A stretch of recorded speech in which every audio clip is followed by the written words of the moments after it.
Hey guys, how's it going? Welcome to this week's recap video. We are up in the plant room this morning because one, it is frigid and it's completely frosted out there, like thick frost. 19 degrees. 19 degrees right now.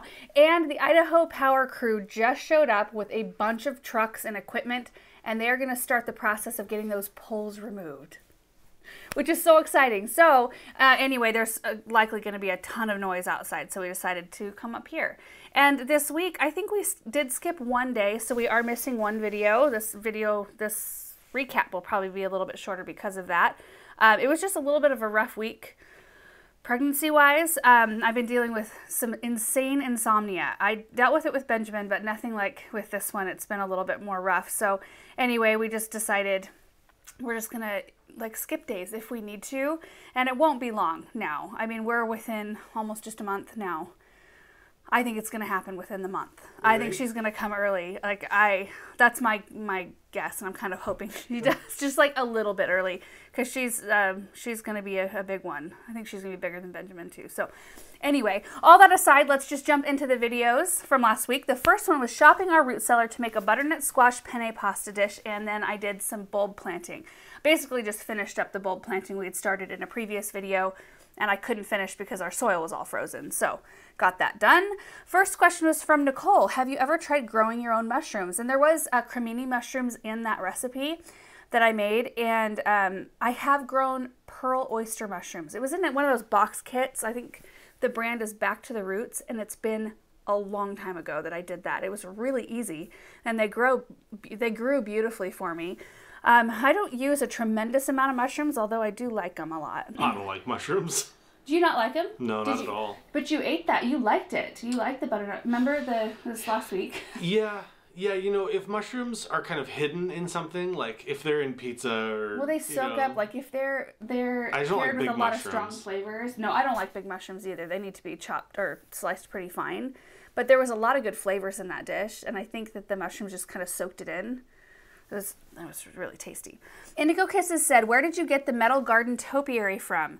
I got that at my parents' garden center, and there was no brand on it. It just had like a little barcode thing. Anyway, so I didn't know what the brand was, and I don't think my parents, either one of them, remembered, because they buy a lot of things at garden shows when they go, and so they'll buy like a booth or something, and then they do so much of that it gets kind of confusing. And when you don't have a point of sale system to look stuff like that up, it can be a little difficult. Anyway, I do think that a lot of you guys found it online, I think from Wayfair, but it was back ordered, like you couldn't get it anywhere. And then I noticed the next year a huge influx of people using that exact same obelisk topiary form, whatever.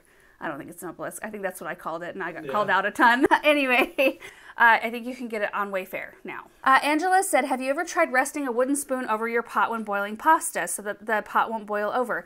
So many of you guys suggested that because I did let my pot boil over in that project. I have tried the wooden spoon, and I don't know what I'm doing wrong. Like, there's not a specific way you need to lay your wooden spoon over the top, right? But mine still boils over. It doesn't matter if I put a wooden spoon there or not. But I did see some people say that you can put like a little bit of like a splash of oil, like vegetable oil, in the water, and that helps. Or you can rub butter around the top of the pot, and that keeps it from boiling over. So it might be something that I do. I typically am a little bit more cognizant of what's going on, and that doesn't happen a tremendous amount. But of course, it's going to happen when you're filming a video. Donnaline said, don't those containers include tulips, the concrete ones? When you planted them, you said tulips should be between 35 and 45 degrees. Yes, I did, and that is ideal in terms of, that's what all the professional growers will tell you, or the professional guides. Won't it get much colder than that in those concrete pots? Yes, the bags of potting soil froze, so it must be pretty cold. Confused. And I know that is pretty confusing. When I do a guide on something specific, like planting bulbs in pots, I always want to give the most safe information so that nobody is risking, the amount of risk or the amount of loss is very, very minimal. However, when we had bulbs in containers last year and I wintered them outside because they were just in containers I physically couldn't move anywhere else, my bulbs did so great in all of those containers. And the ones I kept over in the greenhouse, it stayed too warm. It was above 45 for a good portion of the winter in the greenhouse. And it just wasn't cold enough, and they didn't do very well. So I thought, you know what? I'm going to err on being a little colder than I am on having it be too warm because, you know, last year I had good luck. If it gets like 0 or below, which I don't think is going to happen, we'll probably think about moving him in. But so far we're staying in the high teens and 20s. And that looks like what it's going to be for at least the next 10 days. Hopefully we have another kind of mildish winter. Our lowest temperature this year has been 17, right? So far, Erin? 17? No, 16. We got to 16. Yeah. Last year our lowest temperature was 9. And that happened one night in October when everything still had its fall color and it kind of ruined our fall color show. But then it was pretty mild the rest of the time. It's weird. Our winters are acting weird lately. Amy said, I confess I've never made butternut squash. You really should. It's so, so good. But that does look good, so maybe I'll have to try it. Do they taste like a sweet potato? I would say sweetness factor-wise, yeah, they both have a definite sweetness to them, but very different. Like sweet potatoes have a different texture than butternut squash. I don't really categorize them the same. However, when I do roasted root vegetables, a lot of times I do sweet potatoes, regular potatoes, butternut squash, and carrots, and I mix them all together and roast them in the oven with olive oil and salt and pepper. And the sweet potato and butternut squash are so wonderful mixed in with those other things. And the carrots too. They all get this like really wonderful sweetness when they're roasted. Susan said, your little Benjamin is such a sweetheart. He truly is. Does he understand he will have a baby sister soon? I think he's understanding it more and more. Yeah. I mean, it's not. He's envisioning it the way it's going to be. Yeah. But he talks about it a lot. And he loves his cousin. His cousin Rosie is 8 months younger than him. So there's going to be, you know, a 3-year gap between Benjamin and this baby. So it will be very different. But he loves Rosie. And like he wants to get her things and bring her toys. And they're so gentle with each other. It is so cute to watch. And I think he's going to really embrace his role. There will be moments, I'm sure, where it's going to be a little bit of an adjustment. But it'll be an adjustment for all of us. So I think, you know, we'll all learn a new normal. I'm so excited. But I think he's going to be a really good big brother. He does kiss my tummy a lot. Yeah, he does. And he says, I love you to his baby sister. It's really cute. Christy said, I was waiting to see Erin and Benjamin's reaction when they tried the tea you made. Did they like it? Did I make tea? I don't think so. I think it was just the pasta. That's probably what you meant. Benjamin likes any kind of noodle. He also likes strong flavored stuff and slightly spicy things, which bodes well for me because that's what I like to eat. And Erin really seemed to enjoy it as well. And I think adding the chicken into the recipe, that kind of made it more of a meal for you, right? Mm-hmm. Like, if you didn't have the chicken, you would probably be like, okay, so this is the side dish, right? Yeah. For me, I could have, like, I could skip meat most of the time, but it was super yummy. All right, next video is our annual foraging trip. Erin and I headed up to the hills just for a really quick trip to get some red twig dogwood branches, and so it was just a fun morning. It's always nice just to get out of town, even for a couple hours, and just be somewhere peaceful. It snowed very softly on us while we were up there. We only saw one other set of people up there the whole time, which is always nice. When you go up this time of year, you're just not going to run into campers and hikers and things like that like you would in the summer. And we just love it up there. It's just a little, I don't know. It's a beautiful little place. Linda said, about how long a drive is this from your home? About 45 minutes, would you say? Mm-hmm. Yeah, not long at all. And it's always kind of fun. I like to have a little bit of a drive because then you can go get coffee and you have a chance to really enjoy it and look at the landscape. And of course, I was the passenger, so it's always more fun for the passenger than it is for the driver. Erin and I both like road trips, but neither of us like to drive. So Erin, unfortunately, you do a lot of the driving. Yeah, we switched though when we got there. Yeah, and I started flying the drone. Erin flew the drone and I drove while you were doing that. And I will, I'll drive sometimes, but yeah. Ash said, out of curiosity, if you left those dogwoods in the containers quite some time, would they root in? They might. They might even, like if I left them till spring and they got a lot of moisture this winter and early spring, they would probably start leafing out. They are really good at doing that. Those and willow branches. Garden Idea says, is it legal to forage? And that's a good question. I did go over that in the video, but I do want to, every time I talk about foraging, I always want to mention that it depends on where you're at. There are some areas where it is illegal to forage. So you do definitely want to check like whatever forest you're going to or a recreation area or whatever park. Usually you can get online and find rules, or you can call them and ask them.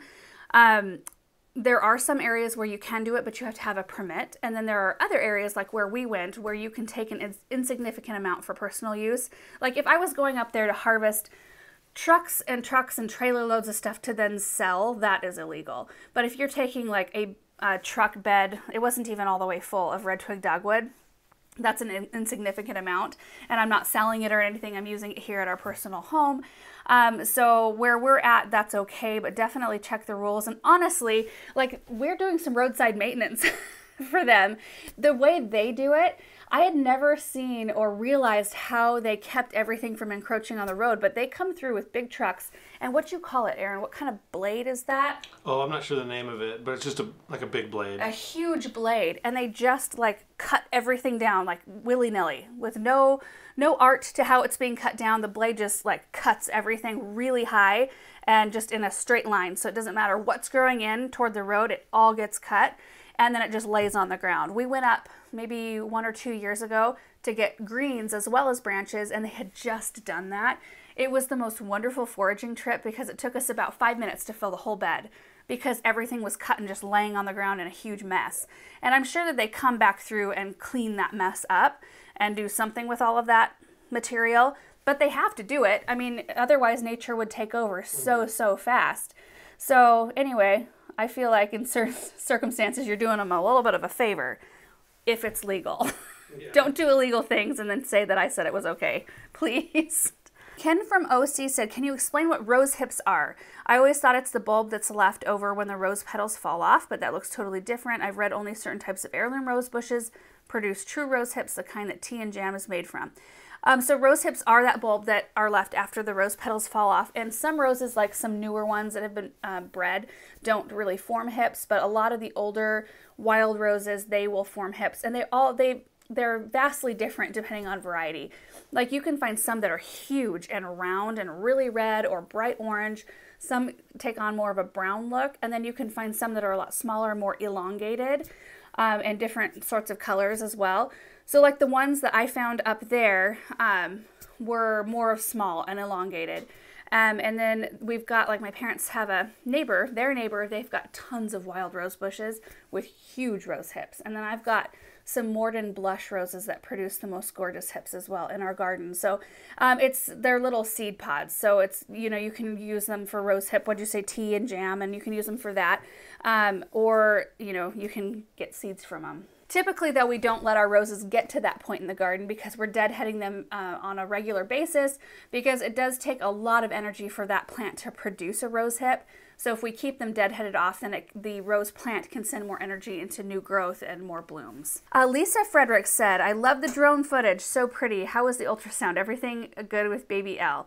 The ultrasound was great. I actually got to see her in 3D. Is that what it is? Mm-hmm. 3D. I didn't even know that was going to happen. So I just thought it was just like kind of a growth check, just check on everything, make sure we're doing good.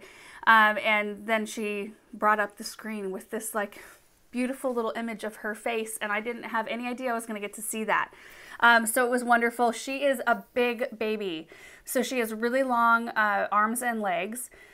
She is in the 95th percentile. She's weighing in at about 6 pounds now already. So anyway, if I go full term with her to mid-January, she's likely going to be over 9 pounds. If like she gains on the average, what most babies gain, it's like ½ pound a week or so. Anyway, but she's healthy. Her face is perfect. Everything looks really good. My pain level has been a little bit better since we've been doing physical therapy. It's still at a point where like I'm excited to be done with this part of it. Laura said, forage just a little bit for personal use. I think that's a lot more than a little bit. What if hundreds of people did that? Well, then we'd have some good forest management out there, huh? Yeah. Cupcake 585 said, are you pregnant? Yeah, big pregnant.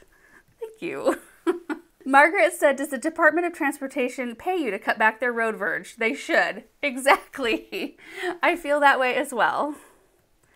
I'm actually kind of intrigued. Like, it would be interesting to go right back up to that exact same spot, Aaron, and look at those dogwoods next year, because they will be like the prettiest dogwoods up there, because they have best color on first year wood. So if you keep them pruned really regularly, they produce the most vibrant, gorgeous color. Okay, so let's move on to the next video. The soil was frozen solid, but we got our pots dressed up for Christmas anyway. So in that video, we took the branches that we got up in the hills and we filled up the containers along the east side fence line of our property. And we've never done that before because up to this point, we've been using the self-watering containers there. And so we, typically drain them and we store them in the barn for the winter. But now that we have big, beautiful, gorgeous concrete containers that have already been filled with bulbs, we can't really move them. They're way too heavy and it wouldn't really make sense. So we thought, ooh, it's kind of a fun opportunity to dress them up for Christmas a little bit. I did keep them fairly natural.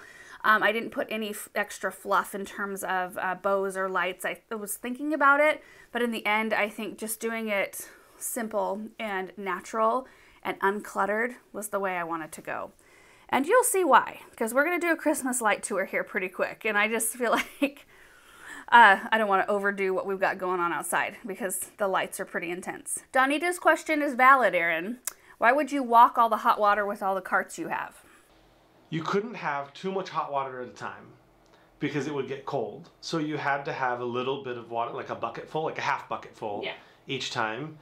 And it just seemed like too much work to go to the barn to get the cart to take So after like a full day of trucking water, you were still feeling pretty good? Well, it's not that bad when you're just taking one bucket at a time. Sure. Because again, you can't have 10 buckets at the same time. So the reason why Donita asked that is because we had to, Aaron had to truck hot water from the house out to the pots because they were so frozen. I couldn't get any of the branches into the soil, and so it took about 2 buckets full, not quite full, of hot water per container to get them thawed out enough to get the branches in, but we got it done. Annette said, I love the pots. How much wilt stop did you use for all those pots? I had a ready-to-use bottle of wilt stop, and it didn't take the whole bottle. So it doesn't take a lot of that, you guys, honestly. Like, I just gave it a really good thorough spray.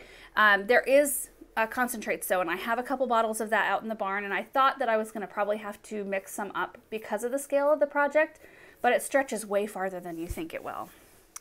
And they are looking great. Have you looked at them? Like the holly, it's been 16 degrees, and the holly looks like perfection still. That wilt stop is... I know. Like, it's like a lacquer. Between, it's like a lacquer yeah. for greens. It's the difference between either looking nice or not looking nice. Right. Ricky said, just curious, why not plant arborvitaes along this fence like you've done with the others? I really like to look across, like it's a borrowed view of our neighbor's grass. It's very peaceful to me. I don't think I would want to, I think it would make it look too abrupt right there. I don't know. Yeah. I think the hope is that one day we would own it. And we wouldn't want to block off the view. It's true. If we did. One day, and we've talked to our neighbors before, like everybody knows, like if you ever want to sell a little piece of land, let us save first for a few years and then come talk to us. And we would love to be able to like pick up little pieces here and there as we were able to afford it, and if people were willing to sell them to us. But for now, like, I just appreciate the fact that they keep up on the grass pretty good, and it's like just a nice green, peaceful, it just makes our property feel bigger when it's not that big. Well, it's big, but it's not like that big, because that would add an extra like 2 or 3 acres, or if that grass piece was ours. Yeah. Romy said, where do you order greens, and is that what they are generally called, or are they branches? It depends. They're usually either called tips or boughs. And I order incense cedar, princess pine, noble fir boughs. You can also order silver fir. You can order a juniper as well. I can't remember where they're from. I'm gonna have to call my dad. I'll call my dad when we're done here. We'll flash the name of the place up on the screen. It's a wholesale place out of Oregon that my parents have been ordering greens from for like ever, because they do garland and wreath making seminars every year. And this year was the first year that we decided to order them in instead of foraging for them, which honestly, maybe every year I'll know better how to order. I ordered a little bit too heavy this year, which actually is good because we're going to go down to the Relief Nursery. We're going to do their containers hopefully this week. And then also there's a couple containers at our church that I'd like to pop some greens in. So it's kind of nice to have them on hand because then you can like give them, you know, and there are a few of my friends that are going to come get greens for wreath making and stuff, and they can make wreaths out of those. But it's just been nice this year to know like they were coming to me already cut and like premium. They're grown as a crop for the specific purpose. Can you imagine growing greens? Like, I was thinking about that as I was using these big, beautiful noble fir boughs. I'm like, dang, I wonder how many years is in this one bough. Yeah, I wonder. You know, it'd be nice if we could partner with somebody to sell those retail, just buy them online. Yeah. I wonder if there's anybody who does that. I don't know. Reach out to us if you do. Sincerely Eccentric said, I'm still upset there are no more hay racks. They were my favorite thing about your garden. What is your favorite spot in your garden? The hay racks. You loved the hay rack project, didn't you? It was always, for me, like, it was an okay project. I never... Like, the flowers did really, really well. I don't know. It wasn't my favorite project, though. I think my favorite area is the west side with the urns that we did and the Red Point maples with the boxwoods. And because that is the only area, like, that not the only area, but really, like, the largest area we've torn apart 100% and I've done. Like, it's all us, you know, and we just got rid of all the trees there. There were a couple of them that were dealing with some issues.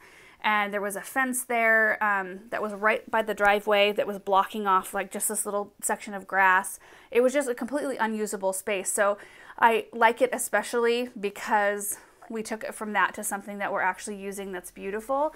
I also love our vegetable garden with the raised beds. I love it. I loved our cut flower garden this year. There was something about it. It was very, like, much more rustic than my style usually leans. I usually like the formality.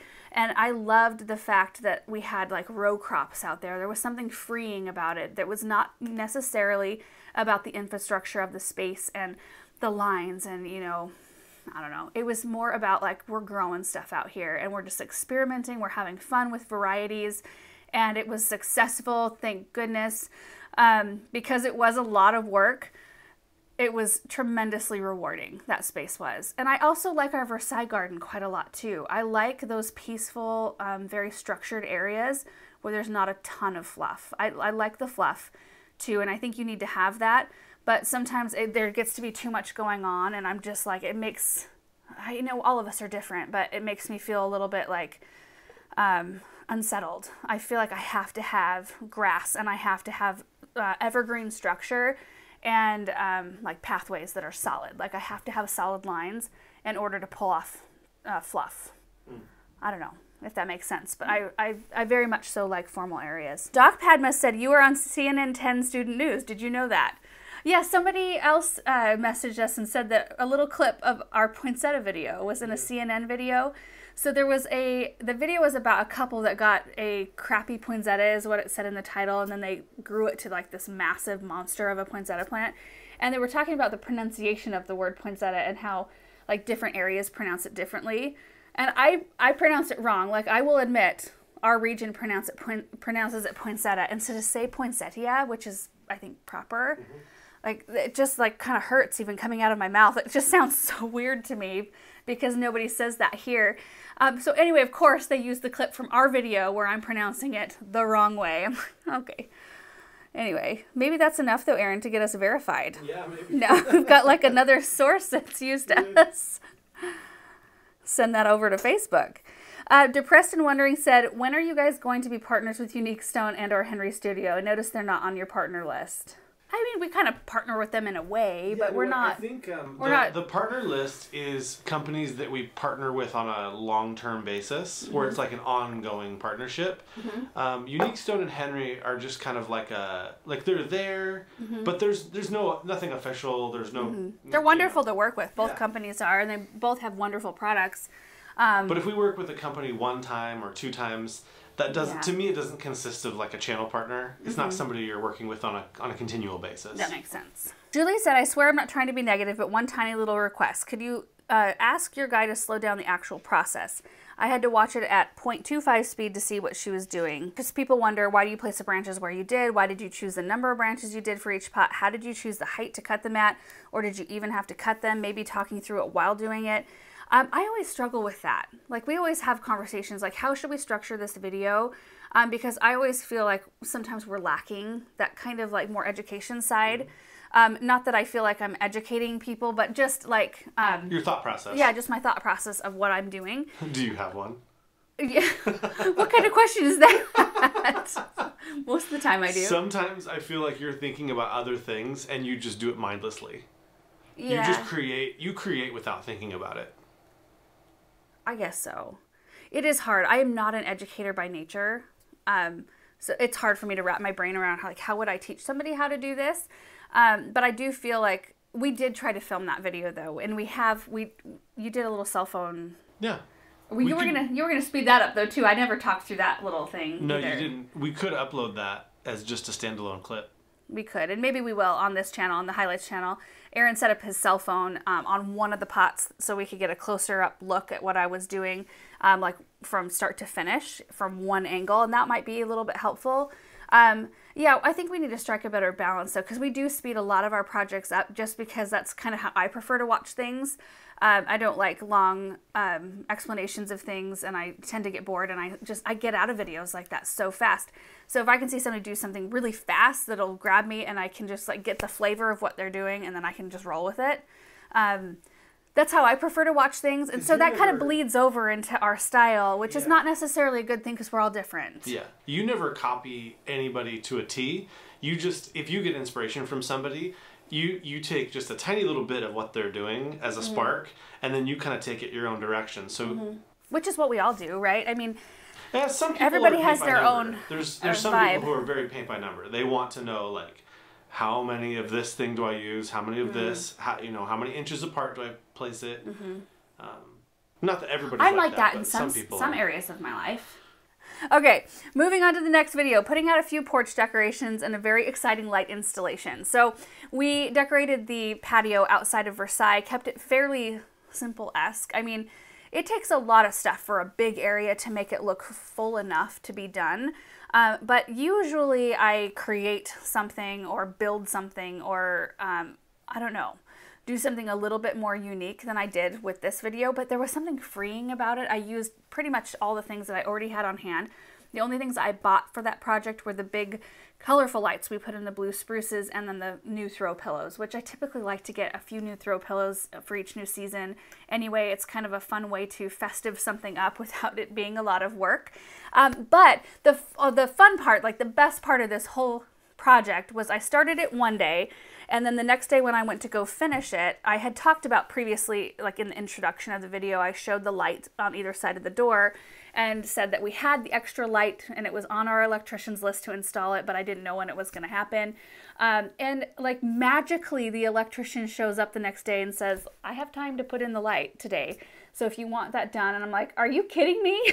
Like, I didn't plan it that way. I had no idea they were going to show up. He got it installed and it looks so amazing to have two lights. Peggy sent that light out to us, so we opened it in a mail time, and that was a huge exciting thing for me because it looks so much better. Anyway, Peter said, I just love your videos. Thank you. You have inspired me for years. Love the brown jacket you wore at the beginning of the video. May I ask what brand and where you found it? Oh, it's from Lydia, using Peter Elliott's account. That is a jacket from REI. The brand is Toad & Co. And I can't remember any other details about it. I do believe they still sell it though. You'll probably be able to find it just by typing in REI women's jacket Toad & Co. Rita said, when does Aaron take down the Christmas lights? What about if you get a heavy snow? Does he wait until after the new year? Now that we have help, they'll probably get down a lot quicker this year, like probably January. But in previous years, it's taken me a while. Which doesn't really matter. It's not like You know, they're not on. After the New Year, we usually turn them off like January 2nd. Yeah, last year we turned them off in between Christmas and New Year's. We didn't even go all the way to New Year's because of all the people that were driving around our house. Do you remember that? Yeah. We were kind of sick of it. And we were just like, off. Lights off. Yeah. It hasn't been quite as bad this year. No. Because we put out a nice big sign. Like, enjoy from afar. Yeah. Please don't drive around our private residence. It's tough though because you put up all these lights and you're kind of a public nuisance. Yeah, you want people to enjoy them, but at the same time, our property is really strange in that like it's not just a street you can drive by. It's a private lane. Yeah. It just goes to our house, and so there's no real good way once you get down here to get out. Unless you go around like our personal driveway area. And nobody means any harm by going by, whatever, but the amount of traffic that we have gotten and people too that slow down and take pictures and stuff and being online, unnerving. It's unnerving a little when somebody's driving around your driveway at midnight. Yeah, that's happened or later. Yeah. I actually woke up, I got an alert on my phone like between 2 and 3 a couple nights ago. They didn't come all the way down, though, but it just kind of, I don't know. And then, like, during the day, because it happens during the day, too, like during the summer when we've got, stuff growing and people are curious. I just, like, for me, having Benjamin out there, I want him to be able to run around without worrying about cars in his own driveway. I also, like, it's usually, like, we're filming. And then all of a sudden, like, you've got one shot to get this take with the right kind of light, and then a car comes and goes behind you and ruins the shot, and you're like, what are you doing here? Anyway, All the Nuts said, did anyone else think Chad got off his machine to come ask a question? Made me smile when I realized he was just coming over to help lift the tree. We need more Chads in this world. Absolutely. That is 100% the kind of guy Chad is. I didn't even realize he was coming up. There was so much noise from Aaron's tractor and then his grader that, and my back was to him because I was trying to like monkey that tree onto the forks. And so I didn't even see him coming, but that's the kind of guy he is. He sees somebody that needs help and he will stop exactly like right where he's at and he'll come and lend a hand. So we are really lucky that he is the guy that we get to work with on all of those projects.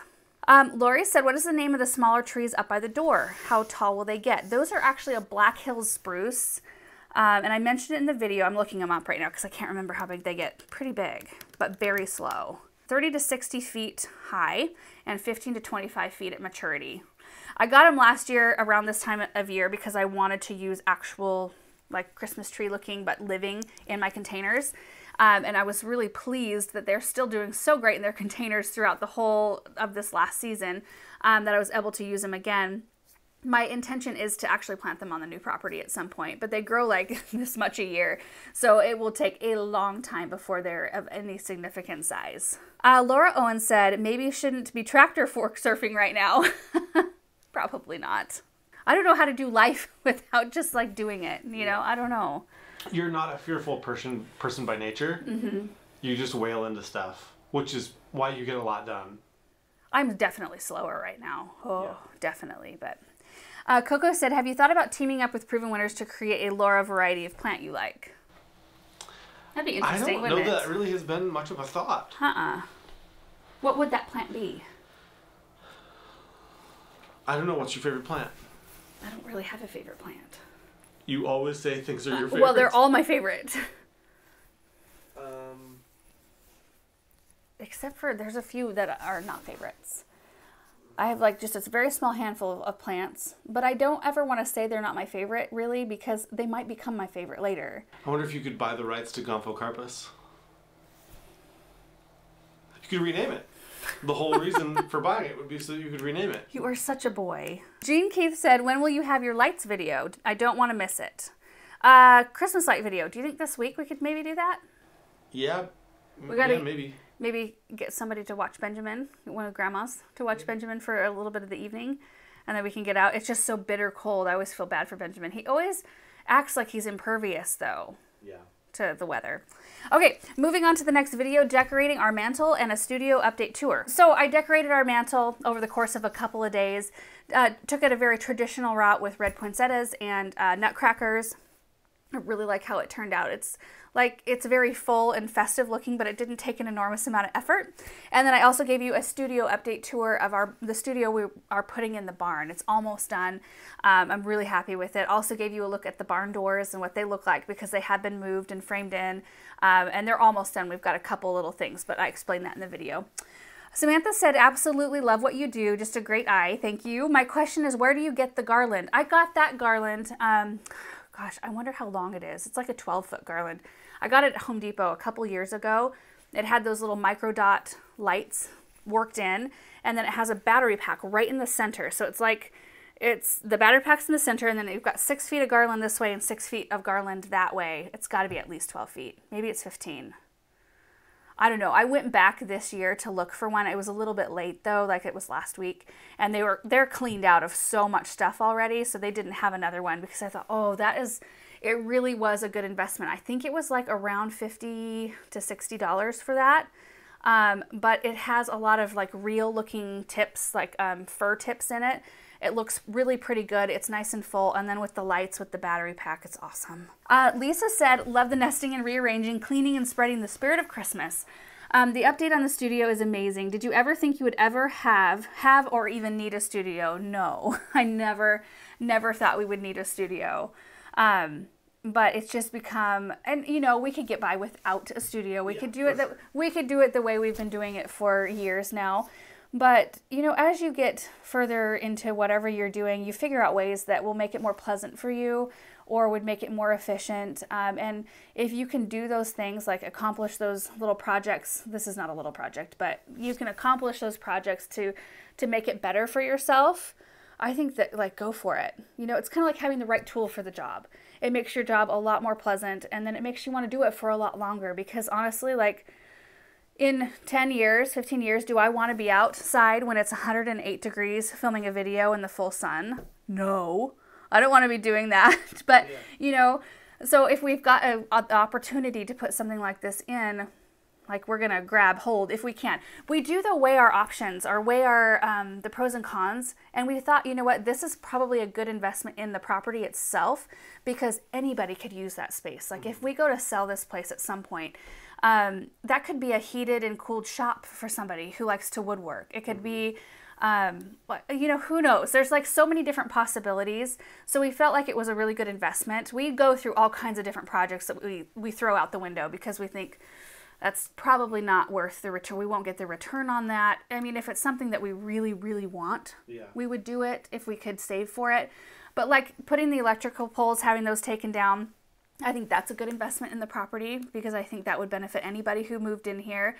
It would make it certainly easier to sell because aesthetically it would look prettier right from the gate.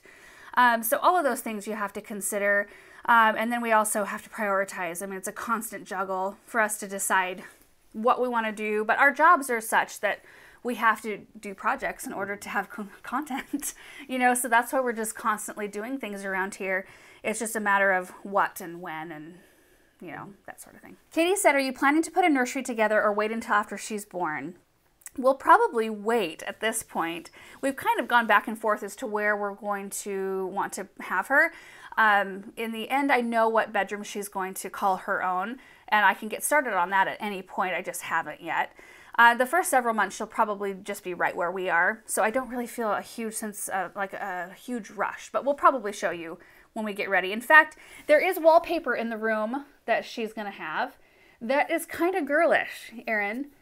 Like, maybe I'll take a picture of it. Maybe I'll post it on Instagram and get your guys' opinions. It's very, like, Victorian looking. The previous owners put it in. It looked amazing with their stuff in the room. It doesn't look good with what I've got in there, which is just, like, kind of cobbled together leftover furniture after we moved in. But maybe I'll post a picture of that because you could really take that wallpaper and make it into a really unique girl's room. Maybe. Sarah said, centering the garage doors made a big difference. I totally get why you wanted to do that. Also agree that you need 3 lights, one above each door. Instead of rugs on the floor of the studio, why don't you do those carpet tiles? And we looked into carpet tiles, and you said they were like really expensive. Well, I didn't really know that you'd get them at Home Depot, so maybe I'll check. Are they the kind that interlock? The ones you get? I don't know. I don't know how they work. I don't know what Home Depot has. I know that there are carpet tiles I'd rather go probably that route. There was another YouTuber that had carpet tiles, and so I was looking into the ones that he got, and he just ordered them online somewhere. I don't remember, but we'll check out the Home Depot ones. Mm-hmm.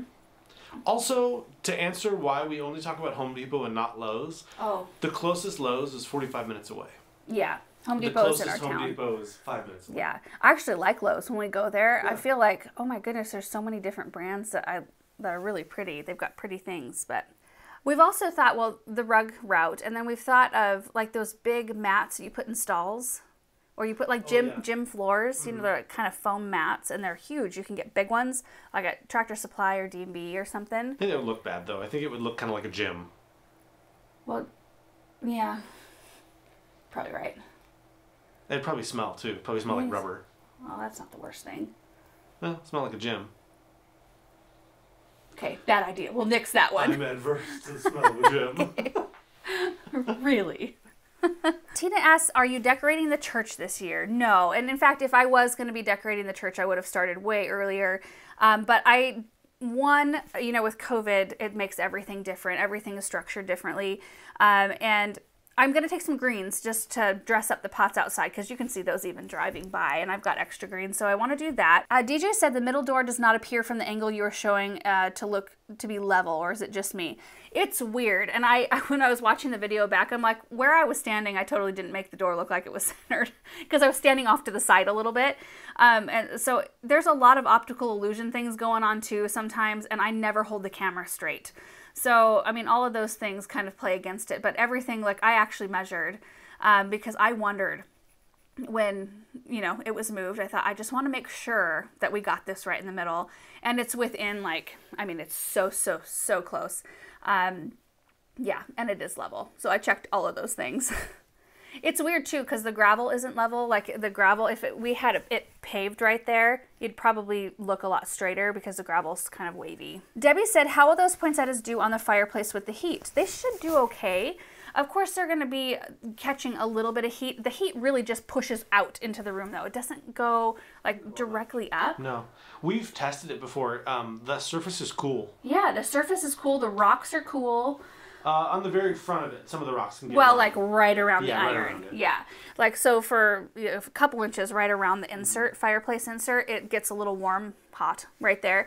But all the rest of the stones stay very cool. So I think they'll be okay. And then she goes on to say, I love poinsettias, but have a hard time getting them to live through the holiday. I have years where they do really well in my house and years where they don't. They drop their leaves about a week after I bring them in. And that could be several things, like if they got too cold, in transit, like going to your car from the store or from your car to the house. Also, like if you've got them in a drafty area, or if they're in too dry of a spot, dry heat with a draft. If they're being watered too much or too little, they'll drop leaves. And that's why, like we did a video about caladiums as possibly being a good replacement for poinsettias. I just didn't, for this particular project, I looked at the caladiums I have at the house and I just couldn't get the sizing to be right. So I ended up needing to get 2 different sizes of poinsettias, and that's why I went with that look. I love how it turned out. But I initially was going to go about it with caladiums because I do think that they might be easier to take care of in terms of keeping the leaf drop at a minimum. All the nuts. Oh, this is the second question from that person. I would love an indoor Christmas tour, and anyone else notice the not leopard print vans on Laura's feet? Yes, so as many of you know, I've had 3 ribs out for almost this entire pregnancy, and I've been going to physical therapy, and she suggested that I get some different shoes. She said, you know what, I think you've been wearing these shoes for so many years that your body, especially now that it's being taxed and it's being put through a lot, it's showing all of the like the wear and tear that not having the proper support around your feet is put on your body. So I did get some new just like running shoes that have been helping quite a bit. And then I got some inserts to go in those leopard print vans. I just haven't tried them yet. So anyway, they will be back. I just thought for the rest of this pregnancy, I'm going to wear the sensible shoes. Sherry said, do you think about putting a water source? Did you think about putting a water source or sink in the new studio where all the plants will be? We did talk about it. There is a frost-free hydrant right outside the door. And we would have to figure out a drain, you know, how to get it to drain, where we would put it.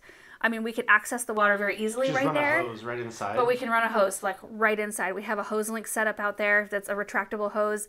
And for the extra cost it would have incurred on, you know, like added to that project, it wasn't worth it. And imagine if something broke inside there. Well, I guess it wouldn't be that big of a deal if something broke. Yeah. But I don't know. It just seems easier to have water right outside. We may regret it at some point. Yeah, but we'll see. All right, 2 more questions. Pamela said, there's a plaque embedded in the kitchen fireplace that says Weezer. May I ask the story behind that? Yes, those are Weezer bricks. So there's a town right across the river called Weezer in Idaho from us. Right across the river from us. That's a sentence. All my sentence structures are wrong. Anyway, so they were manufactured there, right? Yeah, they're Weezer bricks. Yeah, brick manufacturing they don't do it facility. anymore. But But it's like a sought-after thing in our area to have Weezer bricks. Yeah. So anyway. history. History, yeah. Last question is from Gladys. Is there a smoke detector / alarm for the studio? Not yet, but I think you're on it, aren't you? You're going to be putting both of those things There's in? nothing in there right now. So Yeah. if somebody broke in, they could steal a whole lot of nothing. Yeah, like literally. But yeah, we'll have alarm on the And whole doors barn will and everything. have locks and all Yep. of that business. All right, guys, so that is it for today's recap video. Super exciting things going down this week with the polls hopefully coming down. I don't know, though. Did they say, so it has to happen. There's a cable line and there's electricity. So power has to come in, they trench, they lay their new lines, and then cable company and power company can't be on the site at the same time. So cable has to come after to lay their line, and then somebody has to fill it back in, and then the power company comes back out to take the poles out. They can do it within 30 days of the start of the project, right? That is nothing that you've said is wrong. However, I think that they're gonna do their best to try to get it all done at the same time. Really? They said they're gonna. Do I their like to best. set myself up for Yeah. absolute reality. Like, this is So, the longest it can take, so Worst I don't get case disappointed. scenario is 30 days. Yeah. Worst case. So it is possible. It is possible, but Exactly. but hopefully it'll be within this week. Oh, really? Yeah. So we'll have hopefully a video for you this week of those poles coming down. And the guys are all being super nice to us about filming. We made sure it was okay with everybody to film the process, and so we'll do our best to capture that. And then we've got a little bit more decorating to do this week. So it should be a fun-filled week. I hope you guys are all having a great day. Hope you guys have a great week as well, and we will see you in the next video. Bye.